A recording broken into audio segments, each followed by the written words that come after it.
વડોદરા શહેરમાં ભૂવા પડવાનો સિલસિલો યથાવત રહ્યો છે। ગઈકાલે રાત્રે ફરી એક વખત શહેરમાં માર્ગ પર મોટો ભૂવો પડતા સ્થાનિકોમાં ભારે રોષ જોવા મળ્યો હતો। સતત બની રહેલી આવી ઘટનાઓના કારણે શહેરને હવે લોકો ભૂવા નગરી તરીકે સંબોધવા લાગ્યા છે, છતાંય તંત્રના અધિકારીઓ પર તેનો કોઈ અસરકારક પ્રભાવ દેખાતો નથી। માહિતી અનુસાર સુસેન સર્કલથી મકરપુરા ડેપો તરફ જતા મુખ્ય માર્ગ પર સ્વસ્તિક ચેમ્બર્સ સામે અચાનક મોટો ભૂવો પડ્યો હતો।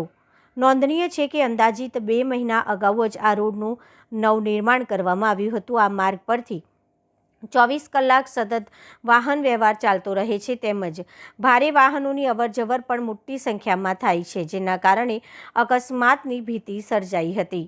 સ્થાનિક નાગરિકોએ તાત્કાલિક ટોલ ફ્રી નંબર ઉપર કોલ કરીને તંત્રને જાણ કરી હતી, પરંતુ લાંબા સમય સુધી કોઈ અધિકારી અથવા ટીમ ઘટના સ્થળ પર પહોંચી નહોતી, જેના કારણે લોકોમાં તંત્ર પ્રત્યે ભારે અસંતોષ ફેલાયો હતો। આ સમગ્ર મામલે વોર્ડ નંબર 19ના તાજેતરમાં ચૂંટાયેલા કાઉન્સિલ પ્રણવ રાયને જાણ કરવામાં આવતા તેમને કથિત રીતે ઉત્તતાઈ ભર્યા જવાબ આપ્યા હતા। સ્થાનિકોના કહેવા મુજબ કાઉન્સિલરે જણાવ્યું હતું કે પહેલા મીડિયાને કવરેજ કરી લેવા દો, પછી હું અધિકારી સાથે વાત કરું। સતત પડી રહેલા ભૂવાઓના કારણે શહેરમાં રસ્તાઓની ગુણવત્તા અને તંત્રના કામકાજ સામે ગંભીર સવાલો ઊભા થઈ